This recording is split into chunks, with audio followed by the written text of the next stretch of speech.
It's been a while. I'm back. Hey everyone, Renmar here. For people that follow the development of patch 1.6.66, this latest patch is seen as the patch for tanks. Yeah. As it brings many changes that favor tank heroes. Now that it's released and we've had a couple of days to play it, it's very true. Yeah. Here's a list of all the tanks that were buffed for this patch. That's a lot, right? Let me try to sum up all of the changes for the tanks flashed on your screen right now. Masha, insane buff. Her 3 HP bars now benefit from 100% of her extra HP, and they raised her HP growth. The scaling of her first skill and ultimate was reworked to be more in line with her new high HP principles, as they now scale damage based off of Masha's extra max HP. Her attack speed passive now scales better based off of max extra attack speed. Her ultimate does have increased HP cost, with it costing 50%, and her energy regen has been greatly reduced just to balance things out. Hilda, she hurts a lot, and she is now honestly one of my favorite picks for the XP lane. She's a fantastic XP laner and is now even an option in the gold lane, as she can easily bully marksmen early on. The base damage of her first skill was reduced, while her skill 2 was buffed overall, increasing damage and reducing cooldown up to 6 seconds at higher levels. Before this patch, Hilda's scaling depended on getting kills and assists. Now, all her attacks can apply up to 6 marks on the target. She gets a damage increase per stack depending on her target's max HP. Add them all up, and that is 20% to 36% scaling off of the target's max HP. I've been playing her a lot, and seriously, she can bully a lot of side laners and is a great secondary frontliner option. Grock. He will still be a great tank roamer option, but now it seems that the classic damage build Grock may be able to make a comeback. Grock now gets a bit of a physical defense for each point of extra physical attack, meaning that he won't lose out too much on tankiness if Grock players decide to build damage items. His skill 2 can no longer be blocked by Lolita's shield and now flies out quicker, and his ultimate now stuns nearby enemies for a whopping 1.8 seconds if they're hit onto a wall. That's a really long time. 1.8, that's wild. Charge. The cooldown was also reduced. His HP regen near a wall was also increased. To balance things out, Grock lost his passive ability to gain magic defense when near a wall. So it's there in the tooltips description that he may be a bit weaker towards magic damage dealing types, but he'll be a great option against physical damage dealers. Belerick. It was more of a balance than a buff for him, but time will tell with just how good he potentially can be. His ultimate cooldown was increased, but now the vines spread out much quicker, and instead of just immobilizing enemies, his ultimate now taunts targets for 1.5 seconds, meaning the targets will be forced to attack him, similar to Gatotkaca's unbreakable skill. This is supposed to interrupt channeled abilities like channeled spells as well from mages. I haven't actually seen that in action, but if it does happen, let me know. However, his base HP was nerfed, and his Deadly Thorns passive now deals slightly less damage. He also now gains 10% less bonus HP from equipment and emblems. However, Deadly Thorns should now prioritize enemy heroes. So yeah, based off of hearing all of that, only time will really tell just how good he is, because it seems like it was more of a balance than really a straight up buff. But personally, as someone who's used Belerick a few times, there have been times where I missed the immobilize from the ultimate. And honestly, it hurts, you know, once you taunt everyone, because you can taunt pretty much up to 5 of your enemies and it's easier to hit compared to the taunt of the Gatotkaca. You can actually taunt the entire enemy team is what I'm trying to say. And the times where I taunt them, I go down fast. Especially like, you know, if I taunt the marksman, yes, I'm eating up the damage, but even with like a good amount of damage reduction items or defense items, it still really hurts to take all of that. So there's like a very small window of opportunity. Once you get that taunt in, your team should be ready to back you up and deal the damage to your opponents. Atlas. Now, based off of some initial testing from various sources, the buffs to Atlas were good but may not be enough to make him a go-to option in higher level play. His passive was revamped so that enemies near Atlas will be gradually slowed over 3 seconds, after which they will be frozen for half a second. The attack speed reduction effect was also removed, and his ultimate now scales 60% better from magic power, which is weird to me. It's as if the devs want him to use fleeting time, but that means you're gonna be sacrificing some defense and sustain from the defensive tanky items that you can pick up. Maybe they want him to make an option for the XP lane, but there's just so many other high impact fighters and even other tanks, Hilda, that I'd rather put on there. So we'll see, or let me know in the comment section if you're an Atlas main. How's Atlas so far? Johnson! Oh, Johnson. Such a unique kit and playstyle. The devs boosted his scaling from magic equipment to open up more possibilities for him in the battlefield. Skill 1 now has a flat 8-second cooldown across all levels and scales 20% better from physical defense, so they reduced the base damage of that. Skill 2 had a CD reduction as well, and its base damage early on was nerfed, but it also scales 20% better with magic power. The new effect to watch out for with this skill 2 is that enemies hit by it now take 15% increased damage from the next attack. So I'm seeing the potential of a Johnson XP laner here. And along with that, he even deals 50% more damage to creeps.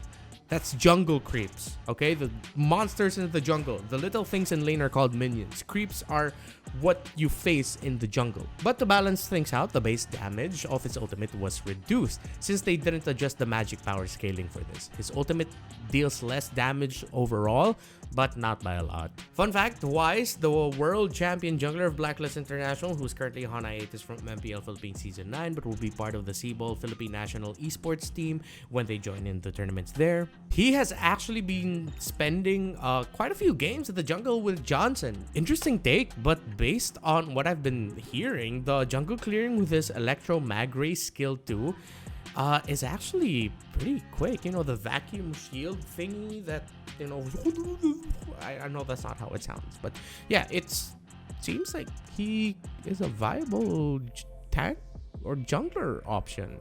Maybe a cheese strat for now, but who knows, it might be developed into something crazier. Baxia, his second skill is now way more annoying, especially in the early game. The base damage was increased by 55 points from 125 to 80. 125 plus 55, okay, yeah, that is 80. The cooldown was increased by a second, but it was also noted that the CD calculation was optimized, so he should have shorter cooldowns in certain cases.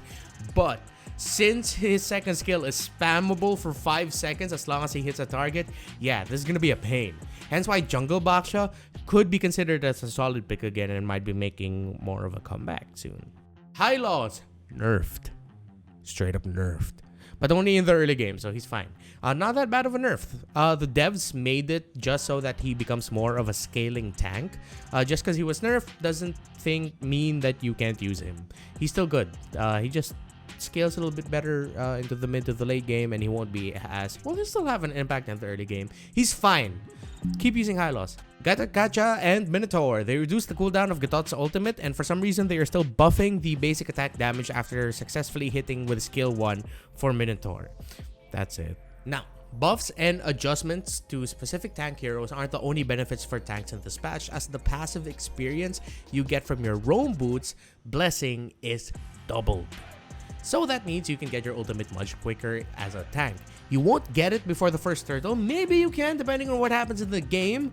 You'll get it maybe a minute or so after the first turtle, as long as you make sure you have the lowest gold on your team. Again, to benefit from the roam boots blessing as a roamer, gotta make sure you have the lowest gold on the team. You know, that's how you get the passive benefits. That's the only way you can ensure you can get the roam boots blessing passive consistently. Item-wise, there was also a lot of focus for tanky items as well, with Twilight Armor, Blade Armor, Guardian Helmet, Cursed Helmet, Molten Essence, and Queen's Wings receiving buffs. There's also a new added item in the game, Pants. The first pair of pants in the game. We made it. We made it! Steel leg plates will now be one of the items you need to pick up to build Dominance Ice and Blade Armor. Here are the stats. Look at that. Juicy. Not that expensive. It's actually a pretty good item. I like it. Immortality's physical defense was also slightly nerfed. With all these changes to specific tank heroes and items to give more room for positional flexibility for tanks or to just empower tanks in general in the roam role, the developers also made some key changes to battle spells with tanks, or all these changes to tanks in mind. Number 2, adjustments to key battle spells. The jungler battle spell Retribution was adjusted to now give 10 physical attack and magic power, previously 15, plus 100 HP with full stacks of Retribution. Add to that Bloody Retribution, probably the most popular Retribution choice for almost all the junglers, was now adjusted to benefit tankier heroes or junglers with tankier builds in mind. I'm looking at you, Tankarina. Tankarina will be very happy. As the damage and HP regen of Bloody Retribution is now set to a base 250 true damage, plus 25% of extra HP for the Retribution user. This adjustment could mean that we'll be seeing way more fighters and tanks in the jungle, as with this Retribution ability and the rising popularity of the Demon Slayer jungle talent emblem, it seems like junglers are slightly being pushed more as solely being objective focused, rather than being one of the main damage carry options alongside the gold laner. Not to say that the damage-focused junglers will be going away, they'll still be there, but more of the option or more options for flexibility in lineups will be there. If you want to use a fast-clearing, tanky jungler to secure objective early on, it is now a more viable option. If you still want to use the mobile assassins with high damage output, that will still be an option as well. However, it seems like Hayabusa might fall off somewhat while in high levels of play. Again, a lot of these come from the perception of someone who casts for the MPL. I'm sure Hayabusa, you can still make it work in your games, but if you're going to be up against a tanky jungler, it might be difficult, even if you're Ling, who by the way gets changes, but we'll talk more about that later. Because of all these changes to potential tank jungler picks or tank XP laner picks, the battle spell sprint was buffed so that the extra movement speed it gives no longer decays over time. This will now be great for marksmen such as Kimmy or Carry who want that extra mobility to be able to freely hit and kite during fights. Great change, seeing as how the devs foresee a lot more tankier backline bully options being picked up in the near future. Along with that, Petrify's cooldown was reduced from 90 seconds to 75 seconds, meaning heroes with naturally strong backline access might want to pick this up more. Yuzhong and Direth main should be very happy about this, and yeah, looking back, it's really good that they buffed up sprint. I feel like a lot of marksmen or backliners will really want this. The nerfs to Aulus, Lancelot, and Valentina. The question mark beside nerfs was on purpose, since I don't think these heroes were actually nerfed. Honestly, they're fine. They're really okay, like with Aulus. His base damage for skill 2 and his base physical attack from the passive was nerfed, but Aulus has always been a mid to late game scaling hero who relies on items. That has not changed. Same goes for Lancelot. As long as he can keep dashing and dashing around, signing his signature, he'll still be the same. The nerf to him was just that his Thorned Rose second ability deals less base damage. See, it's okay. Valentina, sure, they nerfed her passive extra XP and lifesteal early on, but they even increased the damage of her first skill Shadow Strike by 50 points. These weren't nerfs, just slight adjustments. So Aulus, Lancelot, Valentina, they're okay. They're fine. Be careful of Valentina though. That skill 1 buff hurts. I can't find the clip of the game where I faced a Valentina, but I got destroyed early on. The Valentina was super aggressive and it was a lot of pain. The changes to Zhask, Guinevere, Wanwan, and Ling. I'll start this off with Zhask because I will admit I'm not a Zhask user, so I don't know if these changes are good for him or not. I've only used him like 5 times or so. If you use Zhask, let me know what you think about the changes in the comment section. His passive was revamped so that when he dies, a frenzied nightmaric spawn will spawn where he fell. That was a bit of a tongue twister. So no more boom boom passive for Zhask like he used to have. His ultimate form now recovers HP based on the damage dealt by its basic attacks, so it can pretty much heal itself and will probably be more of a nuisance. Again, let me know in the comments if Zhask mains, if you like this. Now, the changes to Guinevere I really liked. The principle behind it was to make her less reliant on her spatial migration knockup. So now, if you miss your initial knockup, her new passive gives you a bit more room to maneuver as her skill 1, 2, and enhanced basic attack now apply up to 3 marks when hit onto targets. Enemies with max marks that are hit by your ultimate will be knocked airborne. The HP regen of her basic attack was given a base increase of 80, and her enhanced basic was also optimized so that it now has a range indicator. Very, very welcome changes. I feel like this makes her less of a risky pick, and now overall very good. Wanwan, I hate this so much, mainly because I am very unlucky to always somehow end up facing against really good Wanwan players, and her adjustments make it easier to cast her crossbow of Tang ultimate. You now only have to hit 3 weakness points instead of 4, and for every weakness point hit, you get a 12% damage increase. So it was nerfed in the sense that you only get 36% instead of 40% extra damage, but unlike before, the 12% kicks in every time you hit a weakness. Before, it used to be 40%, but only if you hit all the weaknesses. So Wanwan mains, I'm pretty sure you are all happy with this adjustment. I hate you all. But hey, maybe that means I can try out Wanwan, because this means that Wanwan will be more accessible to more players. So it's my turn. It's my turn. Ling mains may need to adjust their playstyle a bit, since his Finch Boy's first skill now has double the cooldown from 10 seconds to 20 seconds. However, the devs took away some of his mobility and increased his damage. Instead of getting 15% crit chance at the beginning of the game, Ling now gains double the crit chance from all sources. Combine this with his skill 1 passive, he should be getting around 5% to 20% depending on his crit itemization. Skill 2 base damage was increased, and his ultimate now has a new effect wherein the cooldown of skill 1 is reduced by 4 seconds when he touches a Tempest of Blade, or a Blade Tempest. Just the blades that drop down with the ultimate, yeah. The 10-second increase in cooldown for his first skill is a big deal for Ling mains, but the reduced energy cost might just mean you have to be more smart with your Finch Boy's usage. And Ling mains, how has it been for you so far? Comment down below, let me know how has it been, and share your insights with our community. And number 5, the esports pro scene is going to be wild. Now, it might take some time for teams to fully maximize all the craziness that this new patch brought and really change the playstyle of the pro scene, but theoretically, if you really think about it, this latest patch could really make for a more diverse set of strategies around tank junglers and tanks in the XP lane. The devs even buffed up Haas Claws, so it now gets 25% physical lifesteal instead of 20% when its effect is activated.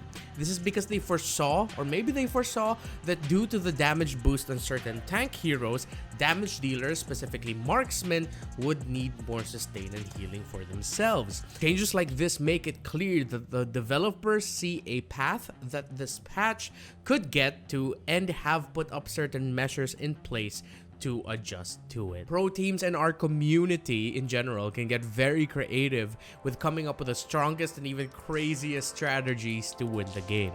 MLBB can be a very sweet science when you give it thought, and this patch potentially made that sweet science even sweeter. Thank you so much for watching. Comment down below all your thoughts on this latest patch. How has it been for you? It's been a few days. I've been having a lot of fun with it. Hilda is still the greatest. I mean, not the greatest, but I really enjoyed playing Hilda. Don't forget to follow me on my socials at Esports Renmar on Facebook, at Esports Reptar on Instagram and Twitter. I also have a TikTok. Not that active there anymore, but just in case you want to see my old content, I still have that there. Don't forget to like and share the video, and also subscribe to the channel. There'll be more of this coming your way. Thank you so much for all your support. Sorry I've been gone for a while. I've been very busy, and I've also been playing a lot of Elden Ring. I'm gonna be making a review for that after I get maybe like 30 more hours into the game, so watch out for that. We're gonna be branching out soon, we're gonna be branching out. Thank you for all the support. I love you. See you in the next one.